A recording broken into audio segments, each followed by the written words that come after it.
Hey kids, we're talking about Pokemon this week, something that Sam Legault knows nothing about, so really it'll be me steering this week. I haven't really been spending the last 20 years of my life sinking hundreds and hundreds and hundreds of hours into, the various games, anime, spin-offs, manga of this franchise. I think I owned a board game at one point. I was about to say that I think a board game is the most esoteric Pokemon product I've seen in person, at least in America. Like in Japan, there's tattooed on someone's fucking forehead, but...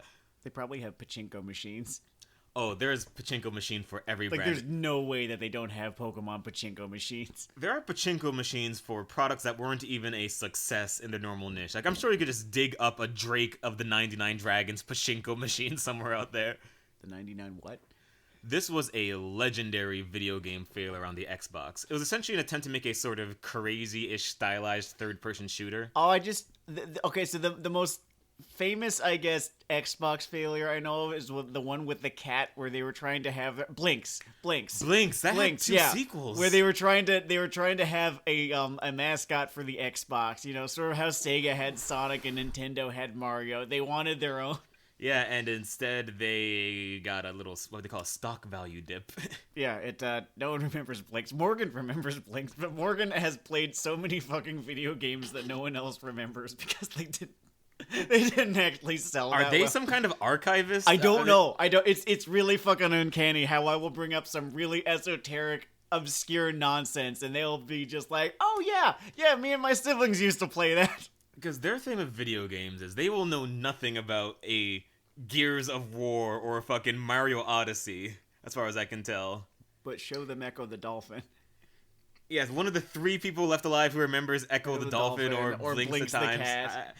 It's like Fahrenheit 451, and they're just passing down the tapes. Passing down fucking the Book of Ecclesiastes. No, exactly. Yeah, no, they played all the way through Sonic 06.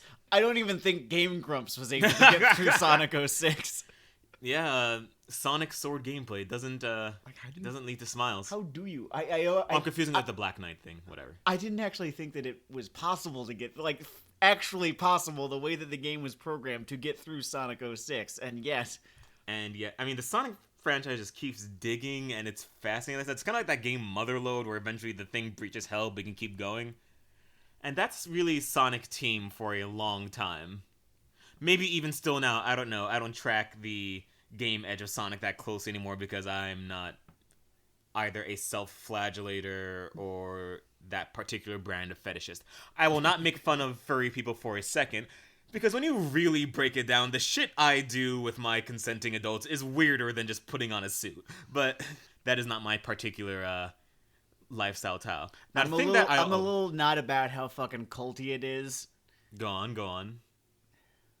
Cool, I'm gonna be making some enemies here. Yeah, so... So the weekly thing where we insult half the country's political opinions is fine, but the 3% of fucking furries are gonna kick dust on. There's a lot of fucking furries on the left, for whatever the fuck reason. I don't know. It's fucking Scientology with suits. It's like... And there are levels of it. Like Scientology, there are levels of it, right? You know, the ones who are, not too amazingly deep into it, who still draw the art or whatever... Ooh, it's like, hey, it's not even a sex thing. Oh, no, not yet, it's not. Not at level 1. This... In truth, this is not a question for me. I've been a little bit too, shall we say, squeamish to actually get into the Okay, how much time are you going to spend researching the deep tissue of fetishes that aren't yours? I think that's just having a closeted version of the thing. Probably, yeah. No, that's not a bad point. There's only so much time you can spend researching the intricacies of BDSM videos in German before it's really about your lifestyle. Until you are just, about the BDSM German videos. I don't want to spend too long on this because I've got all sorts of fucking shit I could talk. I don't want to. That's not why we're here. All right. Evacuate that topic. So the reason the Sonic thing also comes up in my head is just mascot-based video games. Yeah. It will always occur to me that the whole Pokemon, Monster Hunter, Digimon thing is the most brilliant thing in the world. Not just the general marketing of cute creatures, because that's an eternal thing, but one mascot? We don't need one mascot. What if this game was made of mascots? This and you entire franchise is mascots.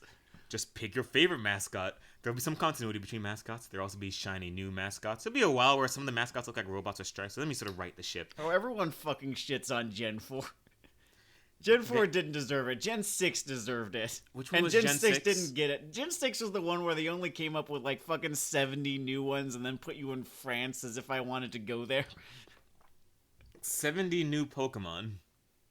Might have been 77. Let's not be disingenuous here. Ooh la la. Well, yeah, you were just really downplaying their effort there. That's 10% more new. Now, in fairness, Johto, Gen 2, the best remembered gen.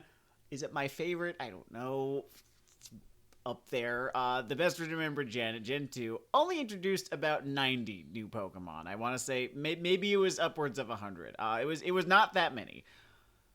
But In a technological generation where it would make a Game Boy Advance bleed out the side speaker. actually, It feels a little more I'm notable to add I'm 90 thinking of- new ones at that point than...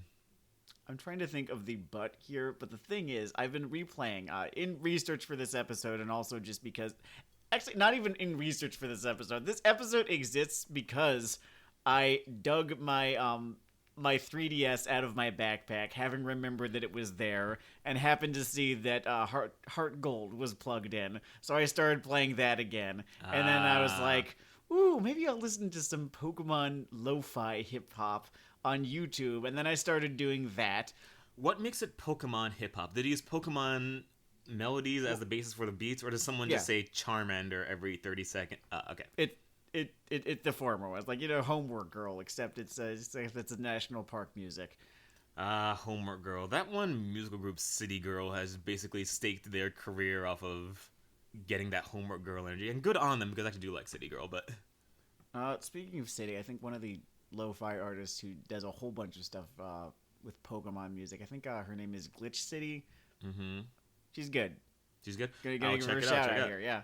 That's our first Weeaboo Hell musical shout-out that was not Denard referencing Metal Band 272. Also, she's a 4th gen apologist like I am. You guys can be the resistance, plant your flag as the horde comes.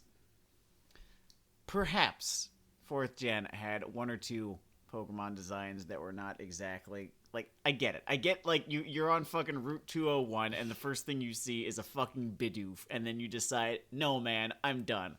I get it. I understand why you might think that. And then later, you get to fucking Skorupai and Drapion and think that they are profoundly stupid designs, and they are. You're not wrong. But Krogunk... So here's a flame war generating question. Uh-huh. Just because I don't really like Peace that much. Like, Peace is a sometimes food. Mm-hmm. So as a Poke person... Yeah. What is your favorite and least favorite generation of this business? My favorite generation... 5.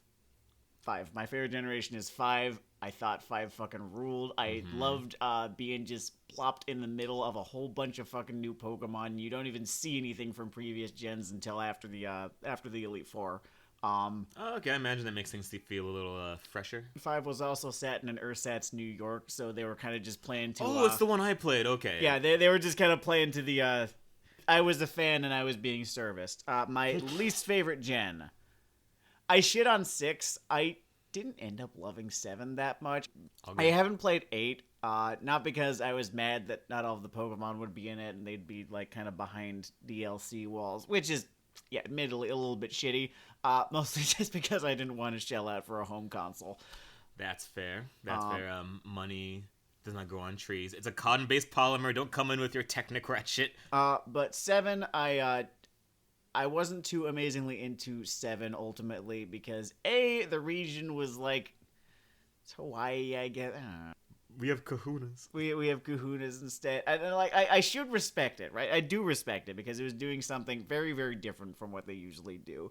But ultimately, I do not think that the world ended up feeling too amazingly interesting. I don't think they used the 3D, not the 3D like the actual 3DS, but I mean like the sort of how it exists in 3 dimensions thing as well as they did in Gen 6. Didn't love the Pokemon from Gen 7 that they introduced. I mean, Incineroar is cool. He's Eddie Guerrero. There is a fascinating tug of war in how these Pokemon games are evaluated, right? Mm-hmm. Because on some level, when you get over to Gloss, it's kind of like fucking Tetris, where the formula of what you get out of it and how it's delivered is pretty defined. Mm-hmm. Which leaves a really limited space for innovation. And then the question becomes, how much do you require out of it for you to say, I've had a fresh experience? How much can they rest on their laurels before they say, oh, you've kind of ripped me off here? And it's interesting seeing where everyone's line for that goes. Full disclosure, I haven't done too many Pokemon games. I understand why the content is sometimes kind of samey. I don't really hold it against them that, it's delivering the Mon experience. The Mon experience, yeah. But I find that I am best served by this franchise when I skip 3 or 4 generations and get all the new features heaped on me at once. I'm like, oh, this is a distinct experience now. Oh, see, that's how I can tell that I'm getting old, because that's another one of the things about 7 is that as the games have gone on, they've added more and more and more features to them. A lot of them involve like network features. A lot of them are just, I don't know, weird shit that you can also get up to in addition to like the core game. And the more they do this, the more they fucking lose me, because I just can't it's not their fault. It's me. I'm just getting too fucking old or something, because I cannot pay attention to all of it, and it's distracting, and I'm always, whenever I turn on a game after longer than, a week away from it, I have no idea what the fuck is going on anymore, or what I should be doing, or where I should be going. I think it's a borderline specialty hot dog joint problem, right? Because you go to a hot dog joint and they just need to think of new combinations of ingredients to dump upon the beef hot dog to fill out the menu and keep the gimmick going.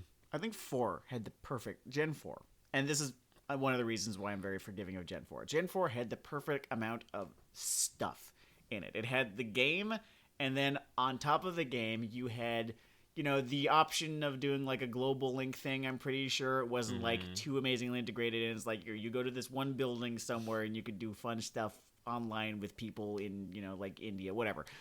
And then there is the I think it was called the Poketch. It was very poorly translated. It was a Pokemon watch. I don't know. It's like this little thing. It has apps. It's vaguely smartphone-esque, and some of them were kind of fun. Some of them were like utilities. Like one was like literally a calculator, and you get like little cards as you progress through the 4th gen games. That was fine. I could keep track of that. You just pressed like a little button, it would cycle through them. But the further on they got, even in 5th gen, I cannot remember what the lower screen was dedicated to, but it was almost entirely online, and you also had the Dream World, and like The Dream World? The Dream World, yeah, guys, I can deal. I only have enough. Excuse me, I need attention span for one world here. Excuse me, I need to know about the Jungian subconscious of a fucking Gyarados. Okay, so the Dream World was this. I never even fucking did it, but apparently it was where you could find Pokemon with hidden natures. Right? So there were Pokemon. Then in Gen 3 they had natures. Then in Gen 5 they had hidden natures, which were Pokemon that had a really cool special nature that you could only access under certain circumstances, usually involving a Wi-Fi hookup of some sort. I'm fascinated by people who are into the gameplay axis of it on this level, because you could not, for the life of me, get me past the words effort value. My eyes just glaze over. See, that's the one thing that I'll... Not the one thing, but one of the things that I'll give Gen 6 is that they made effort values more intuitive. It was monotonous, but it was still more intuitive. Oh, it made fucking human sense without diving 3... Well, yeah, you just play a little mini game to raise their effort values. I remember that. Yeah, it was the balloons. Yeah. Yeah, you shoot soccer balls at balloons, and then that is how you got your vaults to kick ass. Boy, my Pokemon were way stronger when I just was not dating well. So the reason that we're doing all this Poke Chatter, other than it's sort of a generally interesting topic, it's a really fascinating topic. Yeah, that is a media pedigree going. I guess not going back forever, but the regularity of the content and it's just always been there. Like, yeah. I think Pokemon, 1st gen of Pokemon, right, came out basically about when I had developed enough motor functions to start playing video games. So, There has been a time in my life when Pokemon did not exist, but I don't really remember it. Like, I remember it, certainly, but as soon as I was old enough to start picking the media that I watched, and enjoyed, Pokemon's been there. And I guess the reason that Pokemon's interesting to me, even though I haven't played as many of these, I mean, I guess I've played a lot by general non-gaming obsessive standards, but not a lot by Pokemon fan standards. But the reason that it's sort of interesting to me, and part of why we're doing this episode, based on a comic based on Pokemon, and I should cue that up. Right, yeah. No, the idea here was that we would read this one kind of infamous comic amongst the Pokemon fandom, the Electric Tale of Pikachu, or Pikachu's Electric Tale. There are multiple translations. There are a lot. Of there this are a couple title, of translations. It's the one that was drawn by Hende mangaka, which is amusing and has one or two impacts. I guess it's interesting to me because when you are, I guess, this specific age, you've seen some cultural institutions grow up on the media front, but most things are just pre-established. Like, we came in and Star Wars was just there, Star Trek's built up, all that stuff. Exactly, yeah. But Pokemon kind of has that Harry Potter slot, and that's something that started when we were Kindlas, but it's not run by a bunch of TERFs, I guess. Not that I know of. Not that we know of. Maybe they have some very loud private opinions. I don't know if there's, like, a second turf island. Second turf island? It's like it's a Johto turf island. Is Honshu turf island too? I hope not. Sorry, we love the good people of Honshu. We do. And we comfortably mock the good people of England. Oh, I don't give a fuck. So... yeah, this thing, Pikachu's Electric Tail, Electric Story, whatever. Denkeshi no Pikachu, something like Den something no Pikachu. It doesn't matter. That's the Japanese name. The point is, you are one Google away from getting this right. Yeah. It has a few fun things about it. It's linear, but it skips things because you are familiar with the character, I guess. It sort of assumes that you've been playing the games, you've been watching the anime, and even if you haven't, it doesn't bog itself down the way that the anime is kind of required to. Yeah, it doesn't go through every gym or every transition, I guess. It's borderline episodic. In fact, it's purely episodic. It is very when it episodic, starts out. yeah. I don't know, let them do some different stuff. I actually was not really sold on this comic going into it. Mm-hmm. Not just because it was a tie-in, but because I read the first two things and I just didn't feel that, I guess, pulled in by it. Spark? Yeah, that's... I was thinking, oh my god, am I just going to get like a stylized rendition of Pokemon anime episodes? And then thankfully that didn't happen because you witness, I think, 3 gym battles in this entire manga. You witness the first 2 and then the Saffron gym battle. Yeah, this thing is way more into the idea of doing and just sort of cutesy little side stories. Yeah, just finding interesting little ways to, just interesting stories to tell in this world. I guess what I appreciate about where this went versus where it started out is that eventually they decided, all right, this is just going to be the weird Pokemon comic, Yeah, this is just going to be kind of strange. Let's do strange stuff with it. And it's really fascinating because when you play Pokemon, when you play the games and you watch the anime, all of that is sort of, it's got to be contained within, in a visual sense, right? Within Ken Sugimori's sort of visual Lexicon, vision. Well, his vision of what the Pokemon world looks like and how people look and how they dress and what the Pokemon look like and how large they are and what they sound like and what they do, right? That whole thing, and that is kind of its own world right here or right there. And here's this one right here, which is some dude's interpretation of all that, and he has kind of been given license to do his own thing. And it's cool seeing that because just the different way that he chooses to draw these Pokemon. It's fascinating. Yeah. It's weird seeing an interpretive lens on things that have such a direct house style grafted onto their face. Like, it almost feels like you're seeing them off model. Yeah, I would call it like an orthodoxy. Orthodoxy. Yeah, it's very, I think DC Comics definitely has, and Marvel a little less so, but there is just a way that Superman looks. And, just the Jim Lee. Yeah, and 85% of artists will not be allowed to not draw deviate, the Jim Lee version of these. I mean, not that I don't like Jim Lee. I like Jim Lee's art style a whole lot, but it's just funny to see that rule sort of at work, and I guess I do like that this drifts from that. This thing kind of has a different sense of humor sometimes than the other Pokemon stuff, and it gives it different strengths and weaknesses. It's cheeky. It's extremely cheeky. It is cheeky. Sometimes it leans a bit too heavy on sort of borderline shipping jokes, but think Ono, right? Yoshihiro Ono. I want to get that right. I feel like I owe it to the guy to get it right. Let me go to Bulbapedia real fast. Toshihiro Ono, not Yoshihiro Ono. My apologies. He kind of has his own little interpretations of the characters, and that is the sort of angle that he decided to play up just a little bit. Oh yeah, for better or worse, Ash is much spazzier in this one. A little spazzier, a little bit hornier, which is weird because notably, like, he has any breeding impulse whatsoever. Right. Like, he's been so amazingly not about that at all in the anime for so very long. Like, I know that he's supposed. They write him like that because, the intended audience of the anime is, like 6-year-olds, right? Yeah. And, like, he's just a chaste cartoon character, but it's been fucking 25 years of this at this point, and I have decided to interpret him as asexual at this point because he's just canonically jugheaded to you. He's just fucking jugheaded to me. Like, it's strange seeing interpretations of him, and usually in other spin-offs too, he is similarly interpreted. Like, I'm pretty sure Red from the Pokemon Adventures or Pokemon Special manga, right? Same deal. They play up, like, the fact that he has, people who are interested in him, but he's less oblivious and more just, he's a little bit oblivious. He's kind of just off doing his own thing. He's a little bit more serious in the manga, in that particular manga than in this one or the show. Okay. So when I was getting to the sense of humor, yeah, and the reason that it just stood out to me is there's one thing they did that I fucking loved once. Mm-hmm. So I'm gonna point out that scene. Yeah, it occasionally drifts into a joke style they just never use in the other shit. Including one point, there was just a side story episode. Ash is teaming up with Gary Oak and spoilers, whatever. And at one point, while talking about catching this one rogue experimented on Slowpoke, wherever the fuck. I fucking love that. Gary Oak just goes on this tear. We have to capture it. It's going to upend our entire capitalist system. We need to save the nuclear family, Ash. And Ash saying, what are you talking about? And that is just a style of humor I would have never...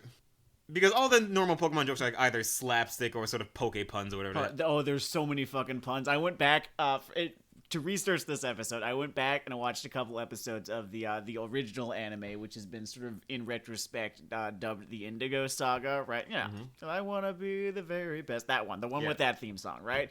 And there's so much fucking pun shit going on in that. Honestly, it's some of my favorite stuff about it. Like, they're dumb. Extremely dumb. Oh, I'm surprised, because what I actually liked about the humor is that it got away from that, because that shit annoys the crap out of me. But it had its own fun little things. As I get older, I enjoy stupid shit more. Honestly. That's why I like scatological humor now more at age 28 than I did at age 19, where I was pretending I was above it. You brought up the theme song. Yeah. I want to point out something funny that always just struck me about the Johto thing. Yes. When the black marketing heart behind all things just exposed itself for 1 second in the middle of the theme song. Right, we were talking about this earlier. And there's a lyric. I'm not going to sing it because I'm not exactly pitch perfect. Mm-hmm. But the lyric just goes, there's a whole new world to live in, ellipses. And you've still gotta catch them all. And I know it's supposed to be like this call to adventure, but it just feels like a guy of like the suit and glasses threw the door open and said, remind them they've gotta catch them all. See, that was never the philosophy with which I approached playing the games. I approached it sort of like I was the fucking GM of a baseball team, right? And I had a budget to work with here. I've got 6 slots on this team, and I need these 6 slots to be filled by the best motherfuckers, the hardest dudes that I could fill them with. And so I will kind of construct just that team of 6 or so. I don't care about catching, fucking Hoot Hoot, because Noctow's not going on my fucking team. He's not adequately Smogon. When it came to catching Pokemon, my disease, I had that thing where you start a new semester or you move to a new apartment and you say, I'm going to keep this room clean every day. And I will go through the first, maybe even 3 or so towns, legitimately trying to do this catch 'em all shit. And by the time I start hitting the gimmick gyms like the Poison Maze or whatever, I just stop caring. See, the one Not about the game, just about catching all the fucking Pokemon. Because once again, I'll see a Hoot Hoot or something and say, no, fuck off. No, fuck off. I don't fucking want it. No, fuck off. The one thing, and this is, again, to Gen 5's credit, is that they drop you into this place where everything is completely new. None of the Pokemon you've seen before, at least if it's your first playthrough, which, at one point, oh god, almost 10 years ago now, it was, Lord, you don't actually have any context. Is this Pokemon going to be worth training up, or is it just a curiosity, or is it just, literally a fucking Audino, which exists to be killed? Do you remember Audino? I do not remember an Audino. So Audino is a Pokemon that shows up in Gen 5. It's rare. Or it's actually not that rare, but Gen 5 had this little mechanic where sometimes the tall grass would rustle, and if you went to the rustling grass, it would be a different Pokemon than usual in that in that area on that route, right? That's a cool and gimmick. Usually it would be an Audino, which is this kind of ersatz Chansey with okay stats and a whatever ass move pool. It doesn't matter. You got more experience points than usual for defeating it than you would of something else of its level. Oh, so it was a sacrifice. It existed to die. Yes. And it was really easy to kill, too, because it mostly knew defensive or, help out in a double battle moves. Freak its legs, Pikachu! That was the gag I also enjoyed in this comic, by the way. Every now and then, its portrayal of a squash match would be amusing, because it would just be Pikachu with some dumbass pose and something else being deep fried. Deep fried, yeah. What I liked is how it occasionally got creative with matches. Matches sort of have to go in the anime, right? In the anime, or in the games, because that's literally how the games are constructed. The way that they go. And in this, because, he had some amount of freedom in how he was allowed to tell the story, he's like, okay, this gym match is going to be hey, I just stole your hat. If you can get it back for me, you can have the Cascade badge.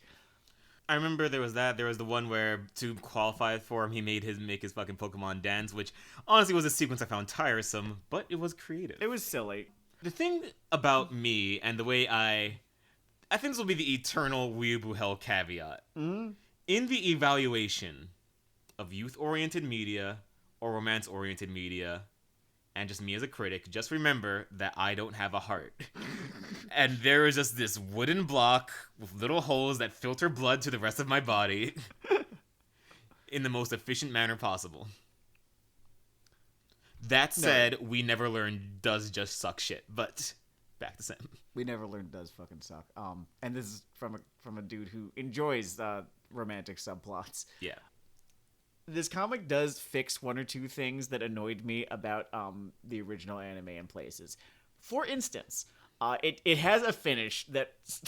It has God a damn finish. It has a finish that protects Ash just a little bit. I can't help it. It's kicked into us. It's just part of me now. It has a finish. The finish to his match with Richie during the Indigo Championship arc protects Ash in a way that the original didn't, that I thought was fucking bullshit because he looked like a fucking chump out there. Yep. I want to say that his fucking Charizard got his ass kicked by a Charmander. I was like, what the fuck? You fucking buried him! Or something. Something to that effect happened. It's like Ash is gonna be back next week doing dances with the New Day. Yeah, exactly. So what I liked was that didn't happen. Disclaimer, I can't actually remember how that fight went in the original anime. If any of you do, then let me know. Honestly, you don't need to remember a specific season, because for a long time, he just gets chumped out at the end of the show. He just always gets chumped out. I can't remember which generation it was. I want to say it was Hoenn, that he fucking loses to a fucking cowboy Meowth, which is... I don't know how he kept going on after that. I would have quit. It's called Xanax. I wouldn't have been able to fucking show my face in public again after that. You would see my Pokemon just after popping up in shelters, booked into the fucking center of the earth that way. You're going to see him just making Digimon signs in the air like WCW or something. So the way that they handle this fight in Electric Tale of Pikachu is much more graceful than they did in the anime, which is he cannot keep his Charizard under control, and it's actually threatening to kill Richie, actually just kill just gank Richie's Charizard, so he forfeits the match just as a means of keeping that from happening. And wouldn't you believe it, he stays intact as a character. Yeah, he doesn't seem like an incompetent doofus. You could keep reading and say, hey, this isn't a literal spineless piece of jelly I'm just watching roll from island to island saying, what a colorful new biome for me to fail in. Oh, speaking of rolling from island to island, an arc that I remember liking a whole lot more than everyone else did, the Orange Islands arc, is the final arc, I guess, of there aren't really arcs in this comic so much as just episodes. Sort of just clusters of content. But like, yeah, it covers everything up to, like, right before he went to Johto in the anime. I loved those chapters, or I loved these chapters. I thought it was basically way stronger from when he got to the first league to the ending. Yeah. I think it's a little wobbly early on. The Clefairy thing is kind of amusing. Oh, I fucking loved Bishonen Oak. That was okay. Weird. Muscle Oak is such an idiosyncratic choice. I just never. Yeah. This is how did you fucking find a way to interpret this character as a fucking Chad, and they did it, and I so respected the audacity of it. You just imagine him doing resistance bands between scenes. It's these fucking liberties that he takes in this manga. Oh, here's a really fun thing. In this manga, we are introduced to the gym leader, Sabrina. I do not know of a single character in this or anywhere else who's had so many wildly different interpretations across entries in a franchise. This was very different than... Sabrina is not one character. Sabrina is like 7 at this point. They all just happen to share a name and I guess not even jobs. Sometimes they don't even have... Can we talk about a based show Sabrina for a second? Oh yeah, so based show Sabrina was a fucking nightmare. She was the fucking kid from The Exorcist. You go to these other gyms and, you know, the attitude would be, get ready for a fun old competition. Your mother fucks dittos in hell. And you're sending 12-year-olds to go deal with her as her head spins around 3 times as he pukes into a corner. Is someone concerned about this shit? I am. Now, that's the anime interpretation of Sabrina. The Pokemon special interpretation of Sabrina is actually more sinister. She's literally just a Team Rocket executive in that one. Great. Is ridiculously evil. Like, Team Rocket in the Pokemon Adventure comics, stupidly evil. Like, they're like bad guys in the anime. They are, you know, I mean, your enemies in the comics, not the comics, the game. In the manga, the concept really only leaves room for 2 tones. Mm-hmm. It either has to be wacky, or they are poachers with a super soldier project. There's not really a sensible middle ground. Yeah, it's in that way sort of Jesse and James. Well, here's the thing. Jesse and James do not exist in the Pokemon Adventures manga that I remember. They might. I don't think they... Do they? Fuck, I don't remember, man. Maybe, maybe not. They had a fun thing in this comic where they just talked about how their backstory was they were trainers and oops. I enjoyed them in this comic. I'm just gonna go and read Pokemon Adventure, and maybe they show up. I don't remember that they do, but it was, again, decades. Literally Sam decades. Might have more to say about this topic. Yeah, who'd have fucking thunk? You guys can't see. I'm doing a spit take. It's being launched across the room. It's hilarious. Whoever made this comic really likes Clefairies. I don't know. It's a fun design. Yeah, I mean, everyone... So here's an interesting thing. There's a manga that's just called Pocket Monsters, right? Which is this gag version of Pokemon, right? Okay, it's like 4-panel strips kind of thing? Oh, it's a young... I don't know. But I just know that it is very gaggy. Ash has 2 signature Pokemon in that one, which is Pikachu, it's per usual, and Clefairy. Clefairy is this Pokemon that's kind of halfway associated with, you know, some of the versions of Ash, specifically the one from Pocket Monsters. I did not know. There was actually this episode in 3rd Gen when they were in Hoenn where they just watched a whole bunch of shorts, and it was like this fun little episode where like the animators were allowed to have fun and like do some vignettes or whatever, where they just watch a short based on the Pocket Monsters manga, and, you know, like Red from Pocket Monsters, you know, is there with his, you know, goofy looking Clefairy. So that's a fun little thing where like, the manga kind of crossed over. This was actually one of the comics that I wanted to read for this episode. We may yet get to it. We have time. We have to iterate this podcast forever. It's also ongoing. Until we die. So it's ongoing. It's like he just continues showing up and getting into goofy shit in, Unova or Kalos or whatever. That's cool. They can have their own little below decks thing running. Yeah. Oh man, it is really funny that parody is doing better than the rest of the franchise. No comment. I have comments. I'm a deep commenter. I have not actually watched either Discovery or Picard. All right, I'll throw a comment in. No one asked for more 7 of 9. All right. The market was not hungry for more 7 action. How much screen time does she eat up in Picard? A 5th? That's a lot. That's a lot of 7 of 9, yeah. I know that Alison Pill is in that, and I like Alison Pill a whole lot, so that is a reason that I would watch that series. If I could dig into particulars again, because I'm just a little stronger than that, than like the broader conclusions due to my various attention span based weaknesses. Sure. I like that they, in the pacing of this thing, they basically followed one entire tournament, skipped all the badge stuff. And in that, was it Indigo? Yeah, Indigo, yeah. And they go through the Indigo Island tournament, and not only do they not bury Ash in the ending, but they actually thought of fun little things to do within the matches. Yes. Which is amusing, and spots, you could call them. You could call them spots. Yeah, so I really like the G1 this year. I think Ash's Jay White is pretty cool, and the thing that I kind of liked is how and that this manga ended, in that A, that it did end, and B, the sort of it ended with him achieving something. It ended with him achieving something, and the thing is that you know exactly what he is going to be getting up to for the rest of his life. You do not need another 15 seasons of this show to fucking tell you. Yeah. So every single season beyond, I want to say, the first or maybe first couple, just so that you got enough content to state yourself, right? Let's say beyond Johto, right? Every single season beyond Johto that he's shown up in has felt not like a spoiler necessarily, but redundant. Because you know that he's going to be getting up to this shit. Anything that happens is not going to be too amazingly surprising. I guess the only surprises come in what his team ends up being when he inevitably finishes, in the top 4 or 8 or whatever it happens to be this year. Which is why I'm now going to make my fucking case.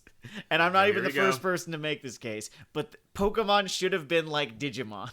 Pokemon should have been like Digimon, where the characters are allowed to age and grow. And you don't see them for long periods of time. But that's okay, because when they come back, they are older now. They will have interactions with the new protagonists. I don't know. That would only make things more interesting, watchable, fun, trackable. And I like the idea that at this point, if they were, kind of having things progress, even at half the pace that they have in real life, right? Because it's been, it was 1999 when the first anime aired. Eternal recurrence. Is this our Gilgamesh, just this 20 kid, years. This homeless child wandering around? So it's been 21 years at the very least, right? Since Ash set out on his journey. For us in the States, it's been 22 in Japan. I think all of our episodes. This franchise has been around for longer than I've experienced healthy democracy. Aired about a year later. But then, let's say you have time progress at half the rate it does. That's still 10 years, right? Let's say 10 years have passed in the Pokemon anime verse. That's fascinating. Think of all the stories that you could tell. Oh man, by now he could be wandering around like Proto Man. You have the and you have to fight him. He's come to conclusions about the Pokemon world, and they are not optimistic ones. Bury the past. You have to leave it behind, Green. There are no heroes left in Pokemon. He's got a Raichu with an eye patch. Oh god, right? No, that would kick so much fucking ass. And yet he's still 10. He's still fucking 10. And here's the fucking Just devil of it. waiting for that other ball to drop. Here's the fucking devil of it, is that the narrator, right? Back when the narrator was a character, and I liked the narrator as a character. He was kind of fun. I think he was Brock's voice actor. Don't quote me on that. But the narrator would occasionally reference how much time it has been since, he set out on his journey. Oh, they had to drop that, huh? So, I think towards when he was getting his fucking soul badge in the Indigo arc, the narrator just came out and said, "It's been several months." So I don't buy anymore that he is 10 years old. You don't like the Forest of Lies? It's impossible to believe. It's impossible to believe that he's failed to age this entire time. Like, if you do the math, he's spent maybe a couple of weeks in each region. Couple of weeks. I like to imagine him just hiding shaving gear as the camera pans over to him. Every episode takes place over the course of about 1 day, right? I'm going to look it up. I'm going to look it up right now. Holy crap, how many episodes of this fucking nonsense has there That's been what I'm at looking this up. point? That's what I'm... There have been 1,128 episodes. So at the very least, fucking least, it's been a little bit more than 3 years. And it's always implied that several days have passed between one episode or another. So he should be kicking into his early 30s at this point, with his black cloak, having made certain conclusions about the nature of Pokemon and man. Pokemon and man, and not conclusions that anyone would find at all palatable. He's watched the Overton window of legendary Pokemon pursuit increase. He knows this world cannot survive another. Imagine a fucking episode based on the encounter that Gold has with him on Mount Silver. Would that not be the most kick-ass shit? I could smile at that. That would make me feel positive emotions. I remember positive emotions. I think I'm only getting this fired up because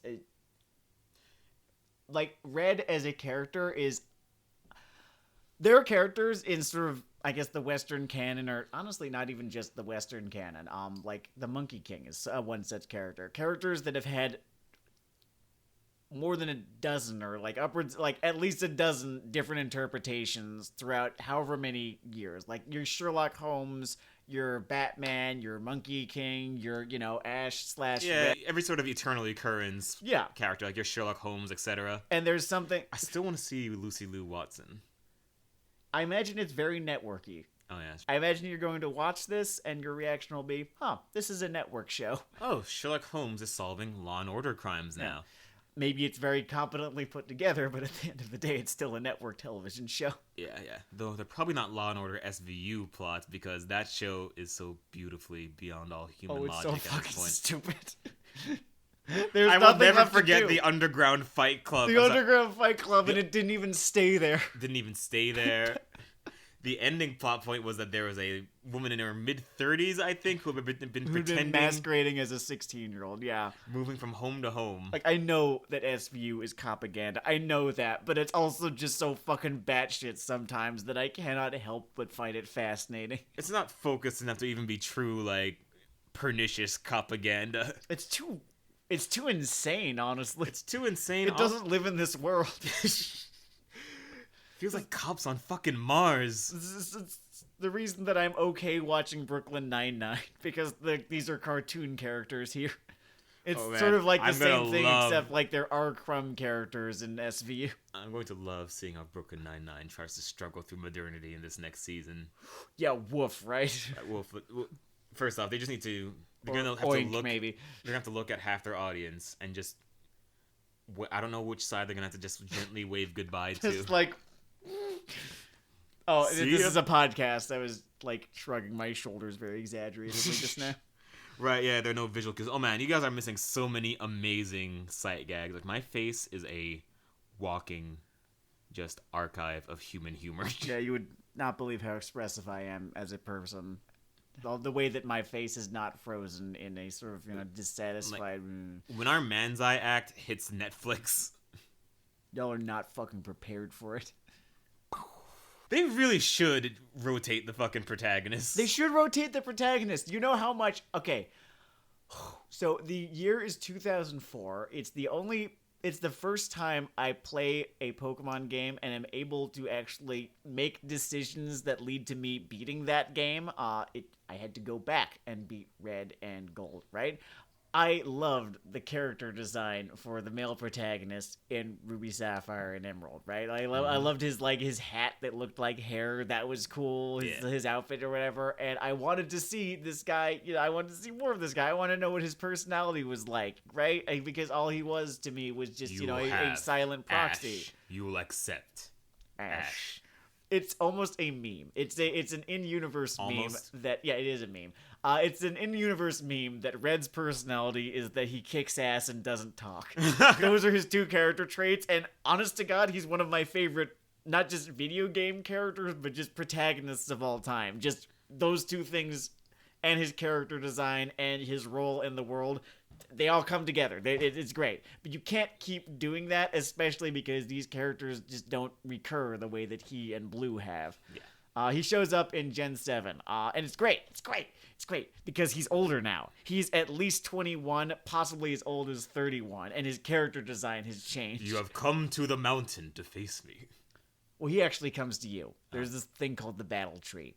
It's some of the mountains and mountains of shit that gets piled on. I'm not shit in terms of quality, but shit in terms of volume. He has a very smiley, glowing face right now in 2020. That I had forgotten what the human smile looks like, and here I am observing it. It's giving me memories. Oh, there's this Pearls Before Swine strip from a couple of months ago that kind of sums up my thoughts on just sort of being alive during this time. Which is, I was the pig character, saying, Dear world, you've been difficult lately, but I'm going to be happy anyway, because I can be difficult too. There we go. It is. That's great. That is, that's tattooable. That guy has really been...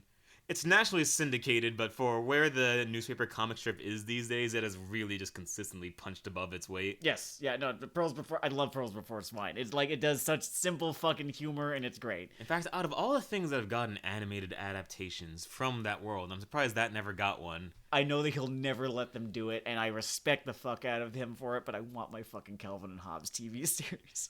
God. Just one season. If CM Punk had never done that talk show... Calvin and Hobbes is the CM Punk of newspaper comics.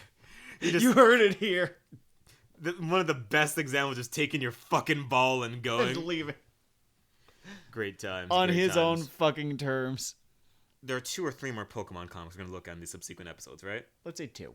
Okay, so 2. We'll do adventures and we can look at pocket monsters. Are these notably different in concept, or? Yes, very much so. So, Pokemon Adventures does exactly what I've been wishing the anime does, in that, every time there's a new generation, we see these new protagonists. And the old protagonists age a little bit. They don't age a ton. I think Red is 16 at this point, rather than 30, which is what he should be. Okay, so there's still some weird time dilation, but it's not he's noticeably older and more experienced than, let's say, the protagonists of X and Y. Right? But it's not frozen fucking Amber. It's not frozen in Amber the way that Ash Ketchum is. Ash Ketchum lives in hell. I don't want to be him. He's just doing the Sisyphus thing. You're just pushing the ball up. You lose in the semifinals. He got there. In the Sun and Moon saga, he got there. Oh, good on him. He finally did it. Which he got to stop Ziggling. He got to stop Ziggling, and then the latest season, the one that's not even an adaptation of the storyline of Sword and Shield. It's not even a badge quest thing anymore. He's just off doing shit sometimes, and every episode he goes to some other region to do some episodic thing. All right, that's cool. Play. Yeah, it's they're doing something interesting. When he built a pool this big, I mean, this is why everyone loves the fucking Mandalorian, because you're just doing something different with the ingredients. Filoni doing Star Wars from now on, heading the ship. The Game of Thrones guys got. Ooh, they just got blitzed by life. Oh man, they don't fucking end Game of Thrones like that, asshole. It's not difficult. Oh man, they didn't even get to do their fucking Confederate whatever the fuck thing, right? I hope not. That's a terrible idea. I kind of want to see it. I know. You like to see terrible things happen. If there was a show that was just meteors hitting villages, I think I would watch it. Anyway, this has been part 1 of the Festival of Pokemon. Pokemon Hell. It's Pokemon Hell. It's Pokemon Hell. Welcome to Pokemon Hell. It's Pokemon Hell. This time, Ash got to leave. I am Dinar Dale. I am Sam Legault. I was trying to think of a color that I could assign to myself just now, but it's too late. It's cool. You have another episode to figure that shit out. I would do a sight gag with Black, but this is a podcast, so no one's going to get that shit. There's already a protagonist named Black. So yeah, you can go to weeaboohell.com or seemoreevil.com, and that's our home base. Thank you for listening. We like doing the show for you. We hope you're doing well. May you eat the local wealthy barons about you and have a great one. Fuck 12. Fuck 12.